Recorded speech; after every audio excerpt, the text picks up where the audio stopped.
Como que o tamanho do mercado influencia na sua estratégia de marketing? Já parou para pensar na diferença entre fazer ações de marketing para mercados de menor porte e mercados de maior porte? Meu nome é Eduardo Fuzeto, eu sou cofundador da Tractor, a agência número 1 em performance e martech, e eu vou te contar tudo sobre esse assunto hoje. Antes de começar, já sabe, né? Se inscreve no canal, deixa o seu like, porque tem conteúdos tipo esse que, cara, você não vai encontrar em nenhum outro lugar além da Tractor.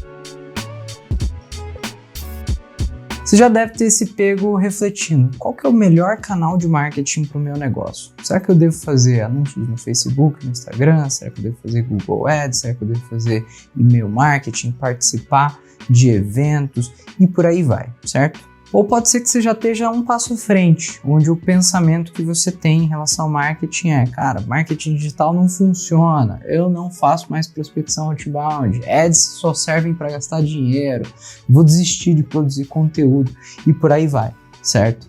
E olha, se algum desses pensamentos já passou pela sua cabeça, eu te convido a fazer a seguinte reflexão, tá? Qual que é o tamanho do meu mercado? E não estou falando do seu TAM apenas, né? Do seu Total Addressable Market, do ponto de vista do volume de receita que o seu mercado movimenta. Eu estou falando do tamanho do teu mercado do ponto de vista de quantas contas, quantos consumidores existem no meu mercado. Faz esse questionamento. Existe uma armadilha que é pensar no seu tamanho de mercado só do ponto de vista tradicional, do ponto de vista de Total Addressable Market, né? Do ponto de vista de qual o volume de receita que aquele mercado movimenta. É muito comum a gente ouvir falar, tal mercado movimentou não sei quantos bilhões, a previsão de crescimento para determinado mercado é de Y bilhões e por aí vai, certo? Mas existe uma armadilha, que é a armadilha do TAM.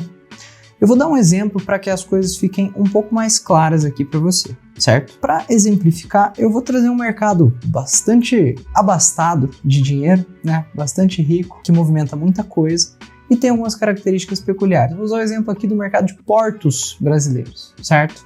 E aí é o seguinte, o mercado brasileiro de exportações, eu vou até usar minha colinha aqui, ele movimentou 220 bilhões de dólares em 2019. Esses 220 bilhões representaram 1,1 bilhão de toneladas de carga passando por portos brasileiros. A questão é o seguinte, esse é um mercado extremamente volumoso, certamente a gente tem muito dinheiro aqui dentro. Mas quando a gente olha para o número de portos existentes no Brasil, certo? São 370 portos hoje em território brasileiro. Alguns 100% da iniciativa privada, outros de economia mista, vamos colocar assim. Então eu tenho um universo de 370 empresas dessa categoria.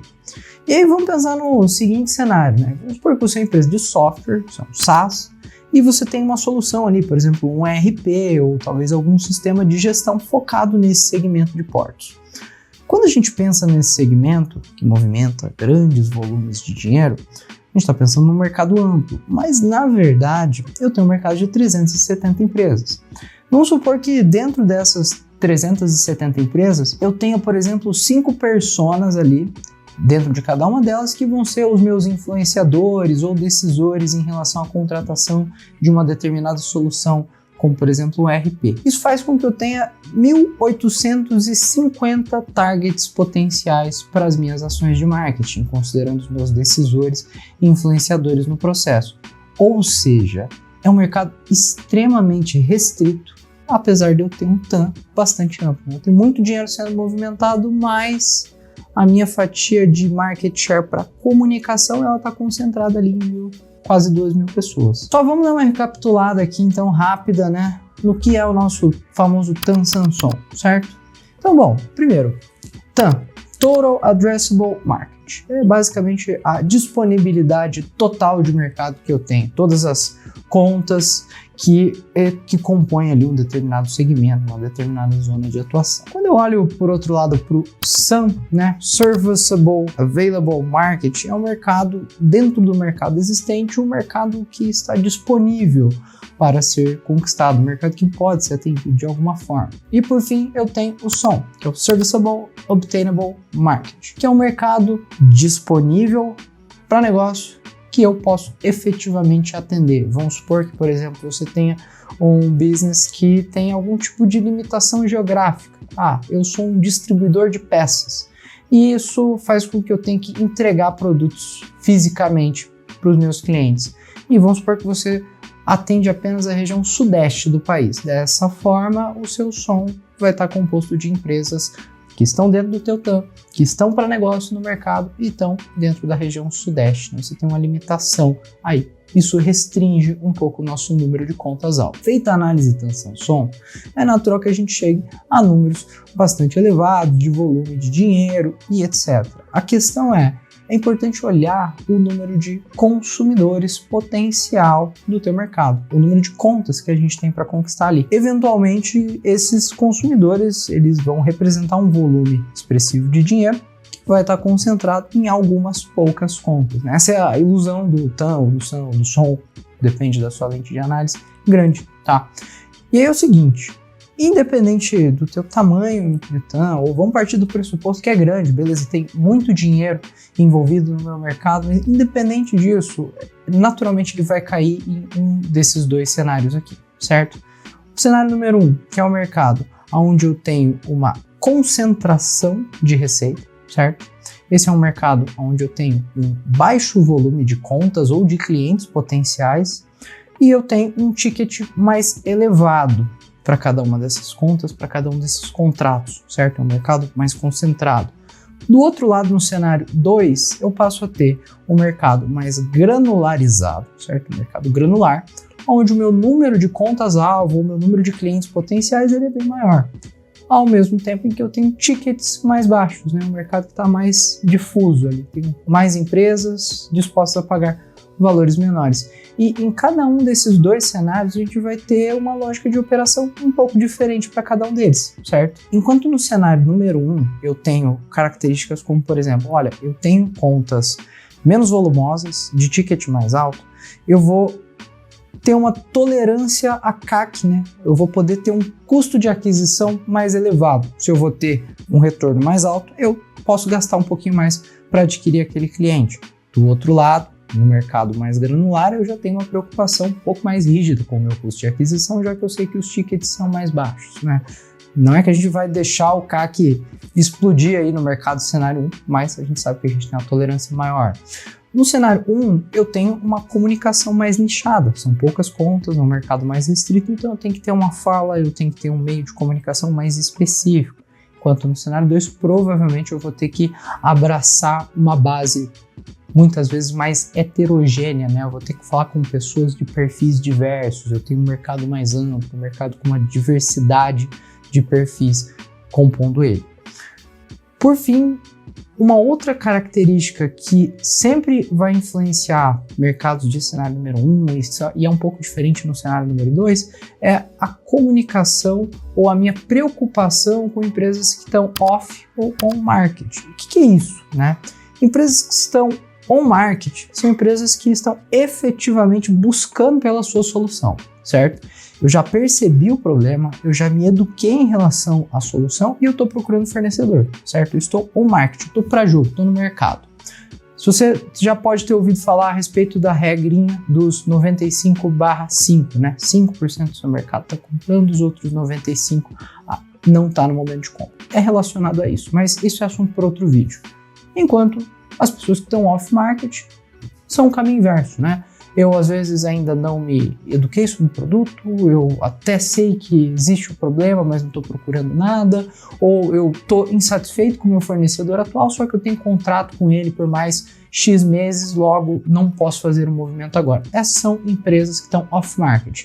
No cenário número 1, onde eu tenho um pool mais restrito de empresas, eu vou precisar ter uma preocupação em, sim, capturar a demanda de quem está on market, de quem já está pro jogo ali, mas também nutrir aquelas contas que ainda não estão no mercado, que ainda estão ali de boa, sem fazer um movimento de aquisição de um novo produto ou serviço.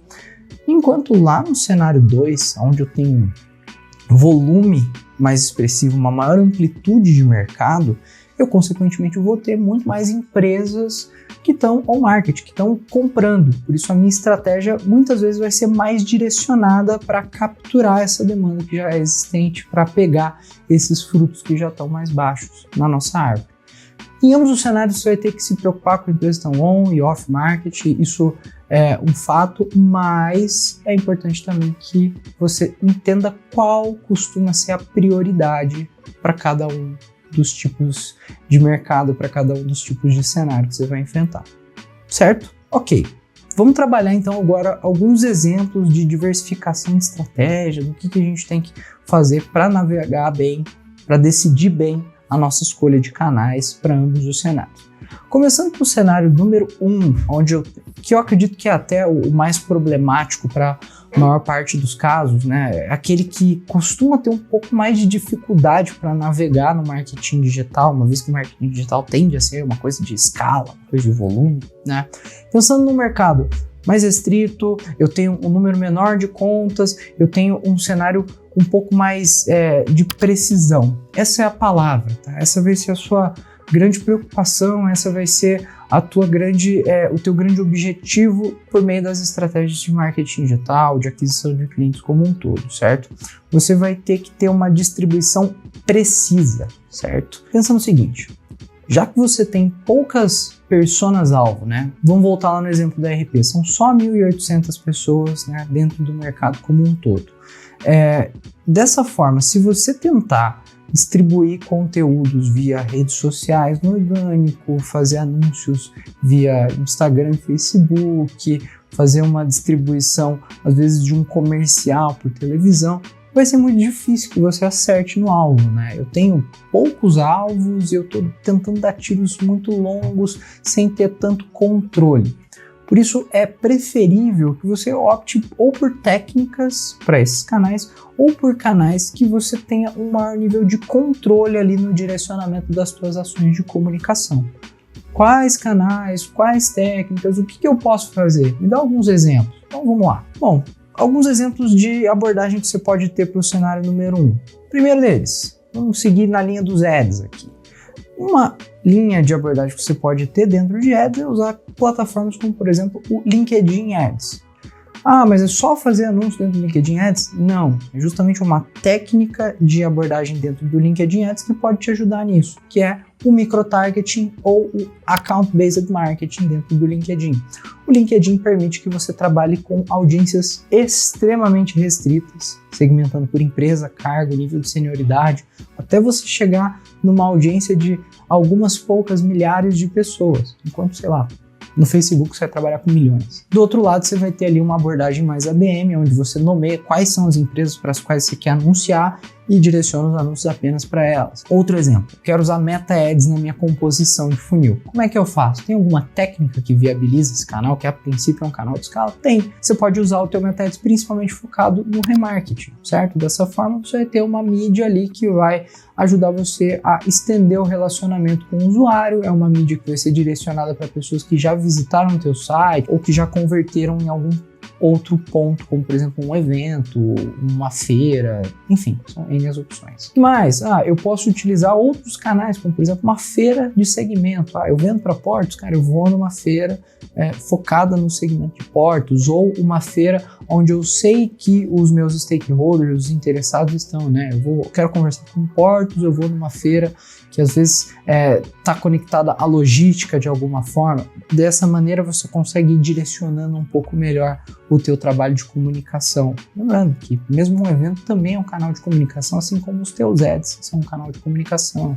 O que mais? Eu posso fazer prospecção outbound, eu escolho as contas para as quais eu vou prospectar, eu posso fazer uma produção de conteúdo às vezes, só que com uma técnica diferente. Ao invés de eu produzir conteúdo e distribuir ele pelo meu feed no LinkedIn ou pelo meu feed no Instagram, eu posso distribuir o conteúdo que foi produzido pelo meu time via social selling. Eu posso produzir conteúdo e distribuir isso direto na caixa de entrada da minha persona do LinkedIn, do e-mail dela, uma forma de criar um relacionamento um pouco diferente.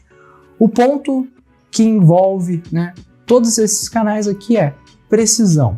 Repara que a opção por canais aqui, ela é feita com base no controle que eu tenho sobre o direcionamento daquela mídia, porque eu sei que o meu mercado é restrito.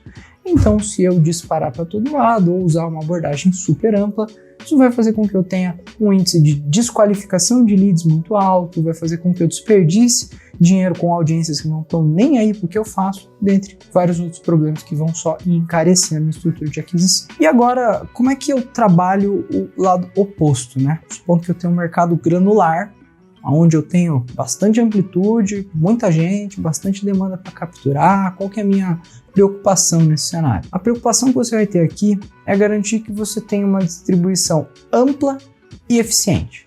É garantir que você está cobrindo o maior raio possível do teu mercado da forma mais eficiente possível, da forma mais cost efficient, né, mais barata, certo?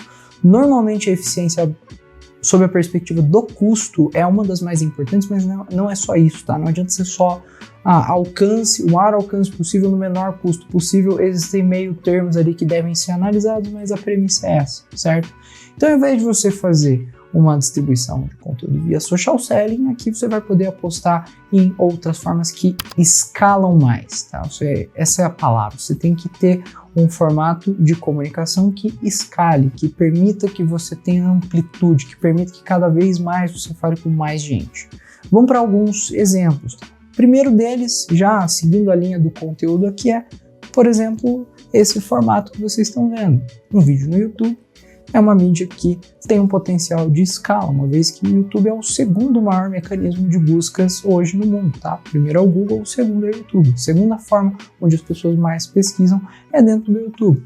Portanto, para uma boa quantidade de segmentos, essa é uma rede na qual você consegue ter uma amplitude de comunicação bastante interessante, e o custo é o custo de produção, né? Não estou necessariamente investindo para que hajam visualizações, né? Não é um ad. Por outro lado, eu tenho também redes onde eu não vou ter um super controle, mas eu tenho um potencial de amplitude bacana. Ao mesmo tempo que eu consigo manter a minha eficiência fazendo segmentações ali por perfil. Como, por exemplo, influencer marketing, né? Você pode encontrar influencers que tenham um match, né, de audiência com a tua audiência, e dessa forma, por meio de uma atuação via influencer, você vai conseguir, né, distribuir ali o teu produto, o teu serviço de forma focada, de forma nichada e normalmente eficiente. Lembrando que não é só custo e volume, tá? Pô, tem influencer aqui que tem a minha base, tem milhões de pessoas que seguem ele, mas não tem uma base engajada ou não sabe distribuir produtos que não sejam o próprio conteúdo dele. Isso vai fazer com que a tua eficiência caia. Cuidado. Por fim, influencer UGC Ads. O que é isso? Cara, fiz uma ação com o meu influencer, eu também tenho ads rodando, por que não transformar alguns dos criativos que você produziu ali com o seu influencer em criativos que vão rodar na tua mídia também? Você está cruzando o canal, você está aumentando a tua eficiência de distribuição. Member get member, muito comum no B2C, também comum no B2B, um pouco mais difícil de ser acionado, mas como que eu consigo aumentar o número de indicações dentro da minha base? Como é que eu consigo fazer um cliente me gerar outro cliente e assim por diante, né? A bolinha de neve ali tão famosa. E aí o que a gente repara aqui? A gente repara aqui é que os nossos canais, quando eu tenho uma maior granularidade, eles vão priorizar custos de aquisição mais baixos, eles vão priorizar uma amplitude maior na distribuição, sempre tentando conciliar a eficiência, tá? Não é porque tem amplitude que necessariamente vai ser barato, viu? Dependendo do seu produto, pode ser algo muito diferente disso, inclusive. Bom, acho que deu para dar uma clareada um pouco no como o seu tamanho de mercado, o número de contas-alvo, ou o número de consumidores que você tem em potencial influencia na sua estratégia de marketing. Eu vou deixar só algumas dicas aqui, alguns comentários rápidos antes da gente encerrar. A primeira delas é o seguinte: existem diversas outras lentes sobre as quais você deve analisar o teu problema, a sua escolha de canais, certo? O tamanho do mercado é um deles. Vou voltar lá no exemplo dos portos, tá? Olha, eu tenho um TAM pequeno, ou melhor, um som pequeno, poucas personas, vou fazer LinkedIn Ads para essa galera, vou fazer anúncio para um, landing page customizado, o pacote do ABM todo. Vai funcionar? Olha, pela nossa experiência aqui na Tractor, a gente viu que existem alguns segmentos que não estão tão presentes dentro do LinkedIn.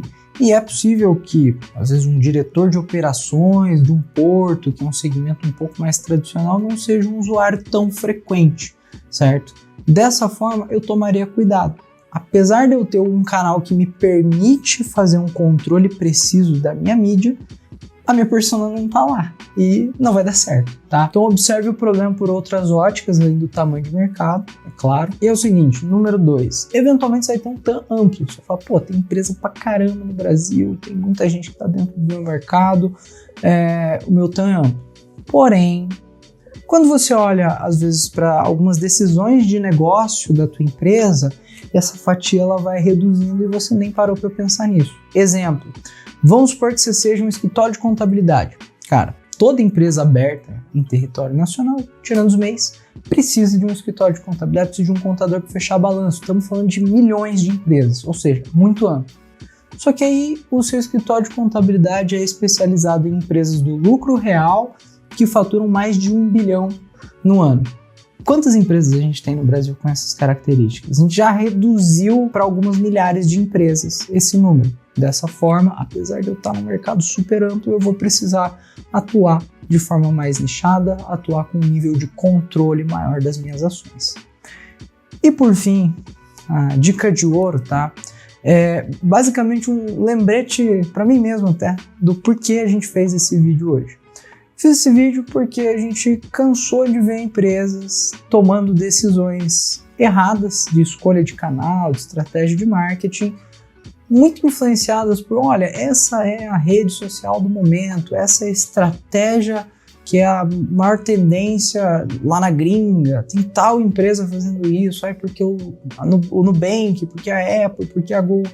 Cara, analise com base no seu contexto, no seu público, na sua capacidade de investimento, no tamanho da sua marca, nos seus objetivos, enfim, faça uma análise livre de modismos e de tendências. Procure colocar num plano mais racional a sua escolha de caminhos para evitar que você fracasse, certo? E um ponto complementar aqui, não adianta escolher o canal certo apenas. Você tem que escolher o canal certo e você tem que executar ele bem, ok? Também é muito fácil você tomar uma decisão boa ali, tática, né, na escolha do canal e fracassar na hora de executar ele. Putz, fiz um Google Ads, uma bosta, e não funcionou. Ah, o Google Ads não serve para mim. Cara, não é bem assim. Avalie se a execução foi bem feita, certo? É sabedoria para escolher o canal e competência para executar ele. É disso que você precisa. Bom, o vídeo de hoje vai ficando por aqui. Espero que você tenha conseguido se aprofundar um pouco mais nesse assunto. Se você quiser continuar a conversa, quiser consumir um pouco mais de conteúdo sobre, acesse o site da Tractor, gotractor.com. Lá você vai encontrar outros materiais, outros conteúdos a respeito desse tema aqui. Ou se preferir, preenche o formulário lá, vem bater um papo com a gente, que eu vou ter o maior prazer do mundo em discutir um pouco do teu caso, entender um pouco mais do teu negócio e dar direcionamentos a partir disso. Beleza? Até o próximo vídeo.